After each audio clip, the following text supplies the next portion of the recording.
የተማሪዎች አመጽ በኢትዮጵያ ፖለቲካ ውስጥ ከየት ወዴት? አክብሮታዊ ሰላምታችን ወደ እናንተ ያደረስ ዝግጅታችንን ሰብስክራይብ፣ ላይክ እና ሼር ያደረጋችሁ እንድትከታተሉ እንጋብዛለን። መልካም ቆይታ።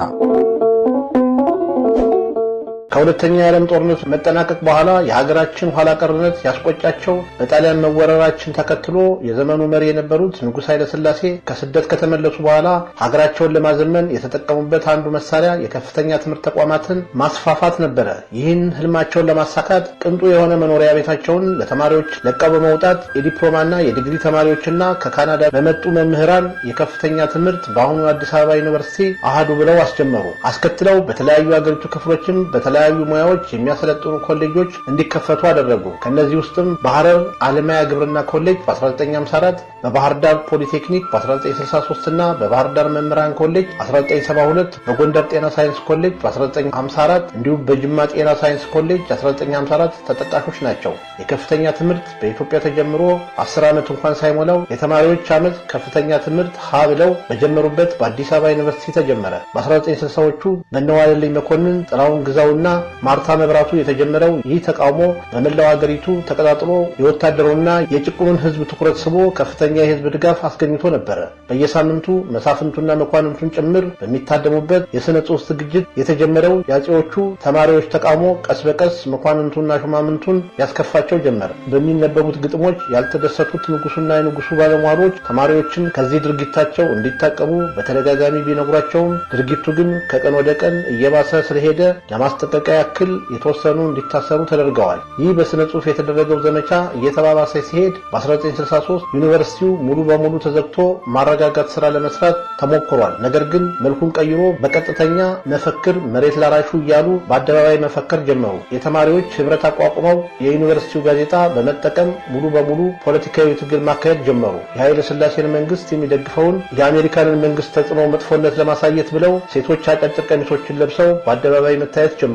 በጣም በተደራጀ መልኩ 10 አስተዳደራዊ ጥያቄዎችን አንስተው በቃል በበራሪ ወረቀት በጋዜጣ በመሳሰሉ መንገዶች በማስተላለፍ ዘውዳዊ መንግስትን እረፍት ነሱት። ተቃውሞው ወደ ሌሎች ኮሌጅና ሁለተኛ ደረጃ ትምህርት ቤቶች ተስፋፍቶ ስለ ትምህርት ቤት ስርዓት፣ ስለ መሬት፣ ስለ ተፈጥሮ ሀብት አጠቃቀም፣ በአጠቃላይ ስለ መንግስት አገዛዝ አንስተው አገራዊ ተቃውሞ እንዲካሄድ አደረጉ። በአጠቃላይ መሬት ላራሹ፣ ዳቦ ለተራበ፣ ድህነት ወንጀል አይደለም፣ ዲሞክራሲ፣ እኩልነትና ህዝባዊ መንግስት ይቋቋም የሚሉ ሐሳቦችን በመስዋዕትነት ቢታጀቡም በዩኒቨርሲቲ ተማሪዎች ተጀምሮ መላ ሀገሪቱን ያዳረሰው እንዲሁም በስተመጨረሻም የንጉሱ ወታደሮችንም ጨምሮ የተቀላቀሉበት ተቃውሞ የንጉሳውያን ስርዓተ መንግስት በማዳከም አሽቀንጥሮ ጣለው። ምንም እንኳን መነሻ ሐሳባቸው በብዙ መስዋዕትነት ዘውዳዊውን አገዛዝ ከኢትዮጵያ ምድር መገርሰስ ቢችሉም ህዝባዊ መንግስት ሳይመሰረት በወታደራዊ መንግስት ተጠለፈ።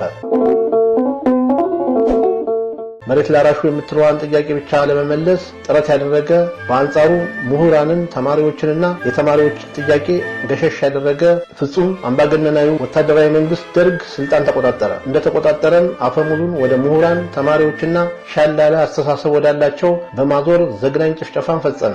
በዩኒቨርሲቲ ጥያቄ አንግበው የተነሱት ተማሪዎች በአብዛኞቹ ተገድለዋል፣ ተሰደዋል። ቀሪዎቹም ደርግን ለመፋለም በረሃ ገብተዋል። ይህ ራሱን ለሀገርና ለወገን መስዋዕትነት ያደረገ ዘውዳዊ አገዛዝ ከኢትዮጵያ ምድር ተደምስሶ አብዮት እንዲቀጣጠል ያደረገው ትውልድ ለኢትዮጵያ እድገት ቁልቁል መንደርደር አስተዋጽኦ ቀላል የሚባል አልነበረም። ከድጡ ወደ ማጡ እንደሚባለው በአዋቂ መሐይማን ስር የወደቀችው ኢትዮጵያ የህዝብ እልቂትን፣ ረሃብን፣ ደህንነትን ከማስተናገድ አላዳናትም። እንዲሁም አብዮት ልጆቿን እስከ መብላትም አድርሷታል። አገርን በሃይማኖት፣ በብሔር፣ በቋንቋ ሳይከፋፈል በሶሻሊዝም መመሪያ ህዝብን ለማገልገል የመጣው ወታደራዊ መንግስት ከሰው ይልቅ ለመመሪያ ሲጨነቅ ኢትዮጵያ ትቅደም እያለ ሀገር ማለት ሰው መሆኑን ስላልገባው ከተማሪ አመጽ አላመለጠም። ህዝባዊ መንግስት ሲቋቋም በሚሉት ትንታግ በሚተፉ ወጣቶች ረፍት ያጣው ወታደራዊ መንግስቱ 2 አስርተ ዓመታት እንኳን መቆየት ሳይችል ቀርቶ በወያኔ ጦር ሊወገድ ችሏል። ለዚህም የተማሪዎች ሚና እጅግ ከፍተኛ ነበር። እጅግ ምስጢራዊ በሆነ መንገድ የሚያደርጉትን የስለላ ስራ የተደራጀ ቡድን በመፍጠር ህይወታቸውን መስዋዕት አድርገው ኢህአፓ በሚል ጥላ ስር ተጠልለው የደርግን መንግስት ውድቀት አፋጥነዋል። የዚያን ዘመን ወጣቶች ትምህርታቸውን በአግባቡ መማር ስላልቻሉ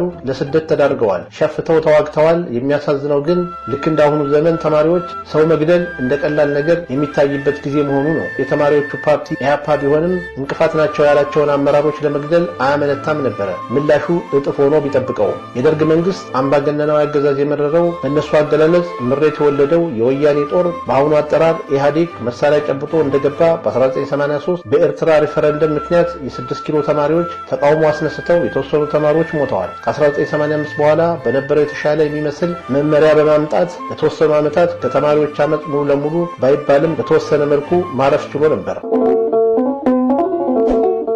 ከዚያ በኋላ በአደባባይ ለተቃውሞ የሚወጡ ተማሪዎች ማየት የተጀመረው በ1993 ነው። የፌዴራል ፖሊስ ከዩኒቨርሲቲ ይውጣ፣ ስርዓተ ትምህርቱ ይሻሻል፣ የዩኒቨርሲቲው ጋዜጣ መታተም ይጀምር የመሳሰሉ ጥያቄዎች ተነስተው ከሰብአዊ መብት የመጡ ሰዎች ጭምር ጣልቃ የገቡበት የአዲስ አበባ ዩኒቨርሲቲ ተማሪዎች ጥያቄ እየበረታ መጥቶ አመጽ ሊነሳ ችሏል። አመጹ ከመጠንከሩ የተነሳ አዲስ አበባ ዩኒቨርሲቲ በ6 ኪሎ ግቢ ተኩስ እስከ መሰማት ደርሶ በርካታ ተማሪዎች ታስረው እንደነበር በጊዜው የማህበራዊ ሳይንስ ተማሪ የነበሩ ሰዎች ያወሳሉ። ችግሩ በመጉላቱ የተነሳ በኃይለ ሥላሴ ዘመን እንደተደረገው ሁሉ 6 ኪሎ ግቢ ለአንድ ዓመት ያክል ትምህርት እስከ መቋረጥ ደርሷል። ለነገሮች ምላሽ የሰጠ በመምሰል ዲሞክራሲን ለማፍጠን ጥረት ያደረገው የኢህአዴግ መንግስት በአንጻራዊ መልኩ በቅድመ ምርጫ እንቅስቃሴ ዲሞክራሲያዊ ምርጫም በ1997 እንዲካሄድ ጥረት ቢያደርግም ባልተጠበቀ መልኩ የቅንጅት ለአንድነትና ለዲሞክራሲ ፓርቲ በከፍተኛ ትምህርት ተቋማት በተማሪዎች ከፍተኛ ድጋፍ ማግኘቱ ድንጋጤ ውስጥ ከተተው። በምርጫው በከፍተኛ ልዩነት የተሸነፈው ኢህአዴግ በድህረ ምርጫ በወሰዳቸው የማጭበርበር እርምጃዎች ኮሮጆ መስረቅ፣ ውጤት ማስቀየርና ዳግም ምርጫ ማካሄድ በስልጣን ለመቆየት ያደረገው ጥረት ማዕበል የሆነ የተማሪዎች ተቃውሞን አስከትሏል። ይህ የተማሪ አመጽ ያስደነገጠው የኢህአዴግ መንግስት በብሔር የማናከሱን ስራ አጠናክሮ በመያዝ ለአንድ ወገን ብቻ በማድላት በተለይም በህዝብ ብዛትና በመሪነት ሚና ተጽዕኖ የሚፈጥሩ ሁለቱም ብሔሮች ማጋጨት ጀመረ። በክረምት ወቅት ዩኒቨርሲቲ ተማሪዎች በአቅራቢያቸው ካለው ዩኒቨርሲቲ በማስገባት ከ14 እስከ 30 ቀን በማቆየት ስብከት በሚመስል መንገድ ብዙ ተማሪዎች የነፍጠኛ ገዢ በኦሮሞ ላይ ያደረሰው ተጽዕኖ ምን ያክል ከባድ እንደነበር ማሳየትና ቁርሾ ማስያዝ ጀመረ። በጊዜው የትምህርት ሚኒስትር የነበረው ዶክተር ስንታየው ጨምሮ ተፈራ ዋልዋ፣ አዲሱ ለገሰ አማራነታቸው ሳይገድባቸው የነፍጠኛውን ገዢ ጭካኔ በማሳየት በመካከል የነበረውን መቃቃር ወደ ከፋ ጥላቻ እንዲያድግ አድርገዋል። ከሁለቱ ብሔር የመጡ ተማሪዎች ከበስተጀርባ ምን አለ፣ ለምን እንደባደባለን የሚለውን ጥያቄ ከማንሳት ይልቅ በህዋት መረብ ውስጥ ገብተው ይናከሳሉ። ይህ በሀገሪቱ ደረጃ ከሁለተኛ ደረጃ ትምህርት ቤት ጀምሮ እስከ ከፍተኛ ትምህርት ተቋማት ድረስ ያሉትን ተማሪዎች የጥላቻ መንፈሳቸው እንዲጎለብት ከፍተኛ አስተዋጽኦ አበርክቷል። የሁለቱ ብሔር ተማሪዎች ኢህአዴግ መንግስት ፌዴራሊዝም በሚል መዋቅር ልክ እንደምትታለብ ላም ብሔርና ብሔረሰቡን ጨው እያላሰ ለአንድ ብሔር የቆመ መንግስት እንደነበር የገባቸው ዘግይቶ ነው። ጨረሱ። እስካሁን ስትከታተሉት የቆያችሁትን ፕሮግራም አዘጋጅቼ ያቀረብኩላችሁ እኔ ታገሱ አስፋው ነበርኩ። ሰላም።